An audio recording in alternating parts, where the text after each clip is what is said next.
Hello guys. तो आज अपन बात करते हैं कि चाइना ताइवान के ऊपर हमला क्यों करने वाला है, और वो भी कुछ 5-6 साल या 2030 के जस्ट पहले होने ही वाला है हमला, ये समझ लो। क्योंकि बहुत सारे ऐसे ऐसे सिनेरियो हो रहे हैं कि जिसके वजह से चाइना सोच रहा है कि अब ताइवान को अगर अभी नहीं बचाए तो अब चले जाएगा ताइवान। तो गाइस 1949 में चाइना में सिविल वॉर हुआ था। उस टाइम क्या हुआ था कि जितना भी चाइना में ऐसे लोग थे जिनका जो कम्युनिस्ट विचारधारा के लोग थे, वो लोग सारे डेमोक्रेट्स को मार मार के भगा दिए ताइवान में। वो लोग मतलब उन लोग को इतना मतलब मारे कि वो लोग इधर उधर से भागते भागते भागते भागते ताइवान चले गए थे। तो अब क्या है कि वो लोग ताइवान में अपना बेस बना के रखे हैं। अब ताइवान में वो लोग अपना रहते हैं, और ये लोग अपना नाम रख दिए थे रिपब्लिक ऑफ चाइना। और ये लोग देखे कि अरे रिपब्लिक ऑफ चाइना तो ये लोग ले लिए, तो ये लोग अपना यूएन में नाम रजिस्टर कराए, PRC, people Republic of China. तो इन ये लोग का ये कहना है कि एक दिन हम लोग असली चाइना है, हम लोग ये ताइवान को अपने में मिला लेंगे। ताइवान बोलता है कि हम लोग असली चाइना है, हम लोग एक दिन पूरे इतने बड़े चाइना को अपने में मिला लेंगे। तो वो तो छोटा मुंह बड़ी बात है जो भी है, लेकिन क्या है कि अब ताइवान को अब धीरे-धीरे समझ आ रहा है कि अभी अब रिपब्लिक ऑफ चाइना को कुछ दिन के लिए छोड़ना पड़ेगा, क्योंकि अगर अभी नहीं छोड़ेंगे तो चाइना आके इसके ऊपर हमला कर लेगा।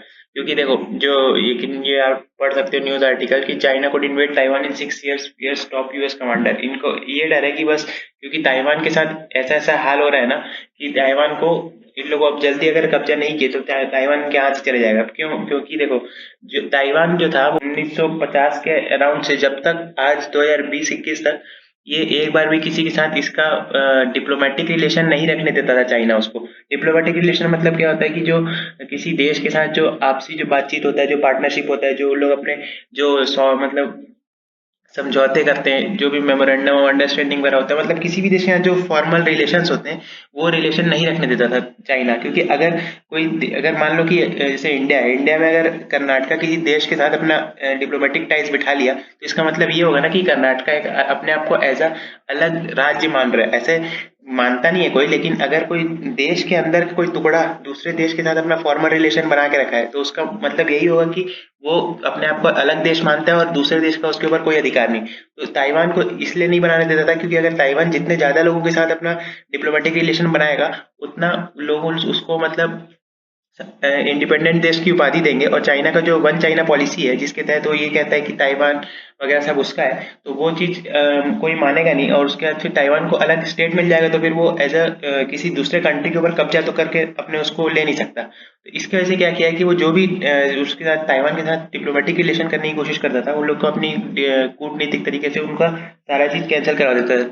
जैसे कि जब ट्रम्प जा रहे थे ये अपना ऑफिस छोड़ के, तो उसके पहले वो लोग सोचा है कि मैं अपना एक दिमाग लगाता हूँ कि चाइना को और मतलब उंगली करके जाता हूँ बढ़िया से। तो उसके लिए क्या किया कि ये अपने जो यूएस के जो एम्बेसडर थे, जो यूएन में इनकी तरफ से काम करते थे, उनको वो लोग बोले कि ये ताइवान को भेजेंगे, मतलब उनको हम लोग ताइवान भेजेंगे कि वहां जाके यूएस और ताइवान के अच्छे मतलब मतलब जो रिलेशंस हैं या फिर बायलैटरल टाइज उसके बारे में बात करें। तो इसके लिए क्या है कि चीन अपना एड़ी चोटी का जोर लगाया कि नहीं आ पाएगा। तो उसके वजह से क्या हुआ कि उनका जो ताइवान यूएस रिलेशन के लिए जो मेन जो यूएस के जो एम्बेसडर थे वो नहीं जा पाए। असली में वो जो कैली क्राफ्ट करके एक औरत थी, वो ही जाने वाली थी यूएस की तरफ से, ताइवान में जाके बात करने वाली थी। लेकिन वहाँ के जो फॉरेन मिनिस्ट्री ने बाद में ट्वीट किया ताइवान के कि वो नहीं आ पा रही है।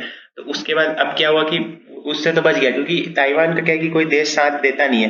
तो उसके बाद क्या हुआ, अभी अभी अभी हाल फिलहाल में जो फ्रांस का जो सीनेटर है ना, फ्रेंच सीनेटर, सीनेटर मतलब वहाँ जो जो मेन जो अपर हाउस होता है, जो राज्यसभा होती है जैसे इंडिया में, वैसे वहाँ ऊपर जो हाउस होता है उसको सीनेटर बोलते हैं, सीनेट बोलते हैं। तो वहाँ का जो आदमी है उसको सीनेटर बोलेंगे। तो वहाँ का एक फ्रेंच सीनेटर जा रहा है ताइवान। वो चाइना कितना ही प्रोटेस्ट कर लिया कि आप लोग मत भेजो, ताइवान मत भेजो उसको, तो लेकिन हम लोग भेजेंगे, ऐसा बोल दिया फ्रेंच कि आपको जो करना है तुम लोग करो। चाइना को उंगली करने के लिए सबसे बढ़िया या उसके सबसे कमजोर ना से ताइवान। जितने बार ताइवान में जो दूसरे देश है अपने कोई भी विजिटर या फिर कोई भी सरकारी आदमी को भेजेंगे, चाइना को उस टाइम प्रॉब्लम होता है। और चाइना आज तक इसको बचा के रखा है कि ज्यादा से ज्यादा लोग वहां अपना ना भेजे विजिटर्स, या उसके साथ कोई भी देश का फॉर्मल टाइज ना हो पाए। इसकी वजह से आज तक ताइवान के साथ खाली इतने ही देश हैं, ये आपको देख रहे हैं, गिन लेना आप जितने भी देश हैं, इतने ही कंट्रीज हैं जिसके ताइवान के साथ फॉर्मल रिलेशन है। मतलब वो लोग रिकॉग्नाइज करते हैं कि ताइवान एक अलग मतलब देश है। बाकी जितना भी यूएस है, इंडिया हो गया, ऑस्ट्रेलिया, जापान, जो भी बड़े बड़े जितने भी डेमोक्रेसी या बड़े बड़े ताकतवर देश हैं, कनाडा वगैरह, वो कोई उसको रिकॉग्नाइज नहीं करते कि ताइवान अपना अलग से देश है, ये ताइवान का झंडा है। और ये तो क्वाड के जो 4 लोग हैं, क्वाड्रिलेटरल सिक्योरिटी डायलॉग के, उसमें इंडिया, यूएस, ऑस्ट्रेलिया और जापान आते हैं। तो ये 4 लोग हैं। तो ताइवान का सबसे बड़ा मेन एम है कि वो चाहता है कि कोई ऐसा बड़ा डेमोक्रेसी जो जिसका मतलब दुनिया में बहुत ज़्यादा उसके पास सॉफ्ट पावर हो और उसका मिलिट्री टेक्निक भी ज़्यादा हाई हो, वो उसका एक बार रिकग्नाइजेशन दे दे कि हाँ ठीक है, मैं मानता हूँ कि ताइवान अलग देश है। बस अगर ताइवान को ये कोई मिल गया ना ऐसा, तो उसके बाद फिर चाइना का हालत खराब हो जाएगा, क्योंकि अगर कोई एक बड़ा देश देगा तो दूसरे हाथ देख के दूसरा बड़ा देश देगा, ऐसे ऐसे करके। तो इसके लिए चाइना ने ये भी बीच में कहा था कि अगर ताइवान ने ये कहा कि वो चाइना से अलग है और अपना से कोई पॉलिसी लाया अपने संसद में, तो कि इंडिपेंडेंस का पॉलिसी कि हम लोग चाइना से अलग है, हम लोग अलग है, हम लोग को अलग दर्जा मिले, अलग राष्ट्र का दर्जा मिले, तो अगर ऐसा कुछ किया तो चाइना उसके ऊपर अटैक कर देगा। ये आपने हाल फिलहाल में सुना भी होगा कि चाइना ने ऐसा कहा था। तो इसकी वजह से क्या हुआ कि बहुत सारे लोग बोल रहे हैं कि चाइना अब बहुत ज़्यादा आगे बढ़ रहा है, लेकिन क्या है कि ये फॉरेन पॉलिसी करके एक मैगजीन है यूएस का, वो उसने कहा है कि जितने भी चाइना के जो नेबर्स हैं उसमें मोस्टली इंडिया और जापान की बात है कि जितना वो लोग सोचते हैं कि हम लोग जितने कमजोर हैं उतने हैं नहीं है। इंडिया अब बहुत ज़्यादा ताकतवर हो चुका है, अपना सारा चीज़ इंडिया अब डिफेंस के मामले में आगे बढ़ाते जा रहा है। उसी में हाल फिलहाल में क्या किया था कि इंडिया ने ये सोचा है कि जो 30 यूएस आर्म ड्रोन है, प्रेडेटर ड्रोन जो बोलते हैं, MQ-9B जो प्रेडेटर ड्रोन है, इनको सी गार्जियन भी बोलते हैं, तो ये और खरीदना चाहता है चाइना और पाकिस्तान को काउंटर करने के लिए, क्योंकि चाइना और पाकिस्तान के पास क्या ड्रोन की संख्या बहुत है और इंडिया के पास उतनी अच्छी टेक्नोलॉजी नहीं कि इतना ज्यादा ड्रोन बना सके। तो इन लोग क्या करें कि जब तक DRDO, HAL या जो भी हमारे जितने भी संस्थान है, जो इंस्टीट्यूट है, जो ये सब काम करते हैं रिसर्च या डेवलपमेंट में, वो लोग अगर जब तक कुछ अच्छा बनाए ना क्रांतिकारी चीज, तब तक हम लोग इस चीज में अभी आगे नहीं बढ़ सकते। तो उसके लिए कम से कम दूसरे से खरीद तो सकते हैं, वो बना के रखे हैं उन लोग। तो ये MQ-9B प्रेडेटर ड्रोन बहुत ही खतरनाक ड्रोन है। तो इंडिया क्या पहले इसके 2 ड्रोन लीज में लिया था, जो नेवी को दिया था कि तुम लोग एक काम करना कि देखना, निगरानी करना कि ये सही काम करता है कि नहीं। अब ये इतना खतरनाक ड्रोन है कि इसमें क्या है, एक सिक्योर लिंक रहता है कि इसमें क्या है कि जो भी इससे बातचीत होगा, जो भी इस ड्रोन को से कम्युनिकेशन होगा, जो भी इससे इंफॉर्मेशन आएगा, उसको कोई और कंट्री बीच में हैक करके उसको चोरी नहीं कर सकता। इसमें सिक्योर डायरेक्ट लिंक होता है। उसके अलावा इसमें कैमरा एकदम अत्याधुनिक वो रहते हैं, एकदम हाईली टेक्नोलॉजिकल रहते हैं, जिससे एकदम क्लियर इमेजेस और मतलब हर चीज का एकदम हम लोग को अच्छे से उस चीज का इंफॉर्मेशन मिल जाएगा कि कहाँ पे क्या है, या ये इसको जहाँ भेजे हैं वो अपना काम कैसे कर रहा है। और उसके अलावा इसके पास खुद के मिसाइल्स वगैरह रहते हैं, जिससे ये जाके किसी को भी मार सकता है। इसके 2 मिसाइल इस साइड रहते हैं, 2 मिसाइल इस पंखे में रहते हैं। इस पंखे में 2 मिसाइल रहेगा और 2 मिसाइल इस साइड रहेगा। तो ये क्या है, इसको मिसाइल ही मार सकता है। और उसके अलावा अगर मान लो किसी एयरक्राफ्ट के साथ इसको भेजा गया किसी मिशन पे, तो अगर एयरक्राफ्ट के ऊपर कोई मिसाइल लॉक हुआ है, तो ये अपने आप को शहीद कर देगा एयरक्राफ्ट को बचाने के लिए, और वो मिसाइल खा जाएगा अपने से। तो ये सब इस चीज का बहुत ज्यादा इसकी खासियत है। देख सकते हो आप, यहाँ 4 मिसाइल लगता है, दो दो लेफ्ट साइड में लगता है, 2 राइट साइड लगता है। तो ये बहुत ही खतरनाक ड्रोन है। उसके अलावा क्या है कि इसको यूएस भी बहुत जगह यूज कर चुका है, इराक, अफगानिस्तान वगैरह। और इंडिया भी, इंडियन आर्मी भी अपना यूज करने वाली है, क्योंकि जो 30 ड्रोन है उसमें 10 तीनों को बांटा जाएगा, तीनों सेनाओं को, 10 नेवी को, 10 एयरफोर्स को, 10 आर्मी को, ताकि ये लद्दाख वद्दाख के जो एरिया होते हैं जो बहुत हाइट में और उसके अलावा बहुत दूर दूर तक सुनसान रहता है, वहाँ पे निगरानी के लिए जो ड्रोन्स चाहिए, वो भारत ये ऐसे ड्रोन्स को यूज कर सकते हैं। और इसको इस्तेमाल करने का कुछ ज्यादा प्रॉब्लम नहीं होता है, इसको कहीं से भी आप लॉन्च कर सकते हैं। इसमें मिसाइल वगैरह सेट कर दो, और इसमें कोई बैठता तो है नहीं, बस ये लोग ऐसे कंप्यूटर में ये लोग एकदम ऐसे गेम खेल रहे हैं वैसे बैठते हैं। और इनका एक रूम रहता है वहाँ पे, अभी आप देखे होंगे कैसे बैठते हैं। उसका ये कैमरा लगा है, बस अब इसको रनवे भेज दो और वहां से कैमरा से उसको ऑपरेट करो, और उसके बाद फिर सीधा इसको उड़ा दो हवा में। उसके बाद इसके बाद जितना भी जो देख रहा है ये ड्रोन, और जिस जगह हल्ला कर रहा है, जो भी इंफॉर्मेशन ले रहा है, सारा का सारा चीज वो उन लोग को अपने स्क्रीन में दिखता रहेगा, और सारा चीज से सेव होते जाता है। तो मतलब ये तो अमेरिका तो अपने में कई सालों से यूज कर रहा है अपनी सेना में, तो भारत भी इसका यूज करने के लिए और 30 ड्रोन खरीदना चाहता है अमेरिका से, क्योंकि अभी अमेरिका के साथ क्या है, भारत के संबंध कुछ ज्यादा अच्छे होते जा रहे हैं। भारत बहुत सारे आर्म्स वगैरह इम्पोर्ट करते जा रहा है अमेरिका से, तो इसके वजह से क्या है कि ये ड्रोन वगैरह इंडिया भी खरीदना चाहता है। और इससे फायदा क्या है कि देखो, हाँ, जो इतना एरिया है ना, ये वाला एरिया, ये पूरा निगरानी करने के लिए भारत को बहुत सारे शिप्स की जरूरत होती है। भारत का क्या है, नेवी में जो स्ट्रेंथ है वो थोड़ा कम है आर्मी और एयरफोर्स के मुकाबले में। भारत की मतलब जो सरकार है, जो भी सरकार आई है अभी तक है, वो नेवी के ऊपर उतना ज्यादा ध्यान नहीं दिए जितना देना चाहिए था, क्योंकि भारत को क्या इंडियन ओशन में उतना कोई खतरा होता नहीं था। लेकिन अब क्या, चाइना का यह मेन व्यापार है, ये एरिया से इसका व्यापार चलता है, इस एरिया में पूरा ईस्ट अफ्रीका, और मतलब अफ्रीका के अगर वेस्ट साइड भी जाना है तो वो इसी एरिया से जाता है। तो इसके लिए इसको काउंटर करने के लिए क्या है कि इंडिया को इस एरिया में जो है यहाँ पे अपनी नेवी ताकत बढ़ानी पड़ेगी। और उसके लिए क्या किया है, इंडिया एक मालदीव वगैरह के आसपास अपने बेस वगैरह लेने की ट्राई कर रहा है कि यहाँ उसको एक बेस मिल जाए, उसकी वजह से और अच्छा हो जाए। तो इसलिए इंडिया क्या चाहता है कि जो यहाँ पे जो जिबूती या जिबूती जिसमें डी साइलेंट होता है वो वाला एक देश है ना यहाँ पे, तो यहाँ पे चाइना का एयर बेस है। उसकी वजह से क्या है कि उसका यहाँ एयरबेस और नेवी बेस दोनों है, तो ये देश सबको अपना बेस देता है, अपना जमीन देता है कि तुम बेस बना लो यहाँ। तो एक बार क्या है, इसका ड्रोन, इंडिया का ड्रोन इधर से उड़ा था और देख क्या है कि कहाँ घूम रहा है चाइना, तो चाइना का शिप यहाँ पे खड़ा हुआ था। तो इंडिया समझ गया कि भाई इस एरिया में हमेशा वो अपनी नेवी को लाते रहेगा चाइना, तो उसको काउंटर करने के लिए हमेशा हमको कुछ ऐसे ड्रोन्स या कुछ अनमैन्ड एरियल व्हीकल चाहिए, अनमैन्ड एरियल व्हीकल, यूएवी जिसको बोलते हैं, वो चाहिए, ताकि उसकी वजह से क्या है कि हम लोग चाइना को कहीं भी इंडियन ओशन में घूम रहा है तो काउंटर करवाएं। और इसका बहुत टाइम का उसका लाइफ रहता है, बैटरी लाइफ, इसको उड़ाओ तो 40-40 घंटे का बैटरी लाइफ रहता है कि ये उड़ते रहेगा, घूमते रहेगा पूरा।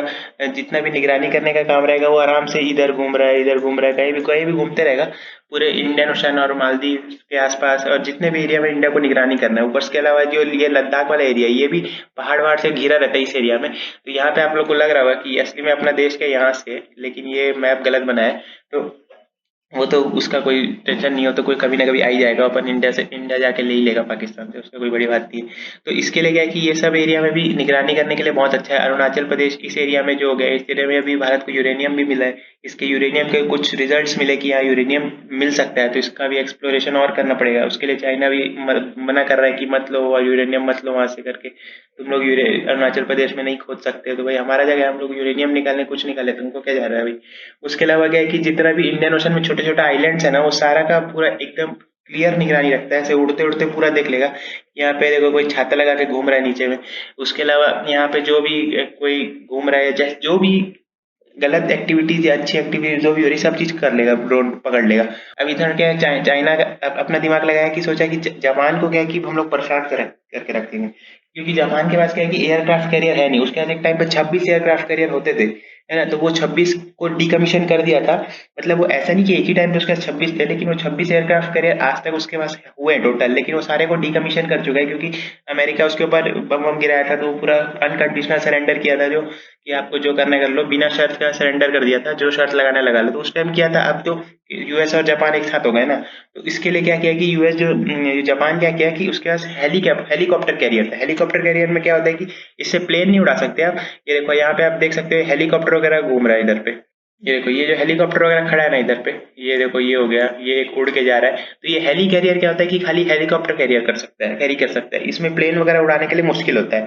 जैसे यहाँ पे आप देख सकते हो, ये इसमें एक के पीछे हेलीकॉप्टर लगे हैं, ये बस यही उड़ सकते हैं।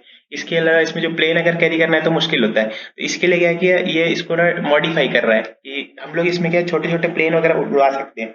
अब इसमें क्या है कि वो छोटा होता है, हेलीकॉप्टर कैरियर छोटा होता है, उसको अगर इस तरीके से प्लेन कैरियर मतलब एयरक्राफ्ट कैरियर में तब्दील करना है तो उसमें बहुत ज्यादा मॉडिफिकेशन करना पड़ेगा और उसको और बड़ा करना पड़ेगा।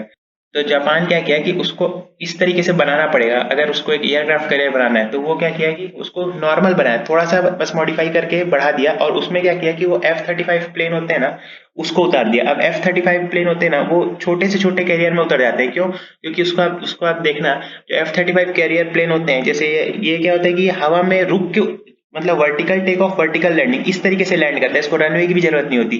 तो अब यूएस इसको, जापान को F-35 तो दे के रखा हुआ है, ऊपर से स्टेल्थ विमान है 5th जनरेशन का, तो इसके क्या है कि इसको इस vertical take off vertical landing कर सकता है। तो इसके लिए इसको प्लेन की मतलब रनवे वगैरह की जरूरत भी नहीं पड़ती।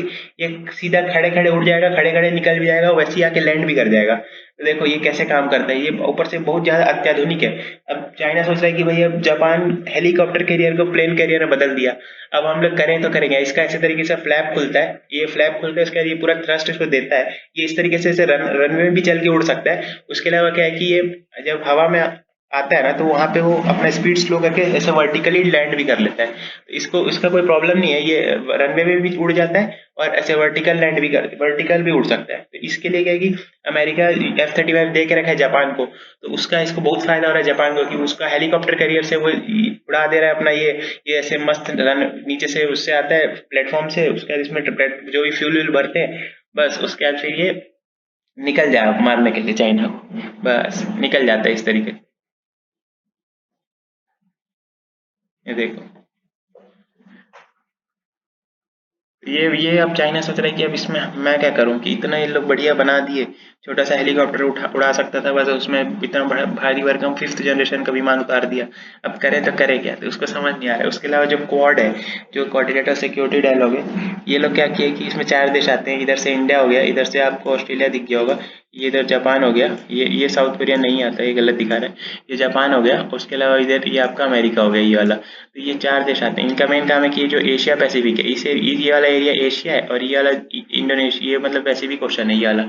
इसमें कि जो भी चाइना का जो प्रभाव बढ़ते जा रहा है उसको कम करने के लिए यहाँ पे लोग अपना एक एसेट बनाए, एक ग्रुप बनाया, इंडिया, ऑस्ट्रेलिया, जापान और यूएस। इसका अभी वर्चुअल समिट भी हुआ था, तो उसमें इन लोग बात किए थे कि वैक्सीनेशन के लिए कि इंडिया में क्या करेगा कि जापान और यूएस, इस इंडिया में जो यहाँ पे सीरम इंस्टीट्यूट वगैरह है ना, वहाँ पे इन लोग इन्वेस्ट करेंगे ताकि इसकी मैन्युफैक्चरिंग कैपेसिटी बढ़ जाए।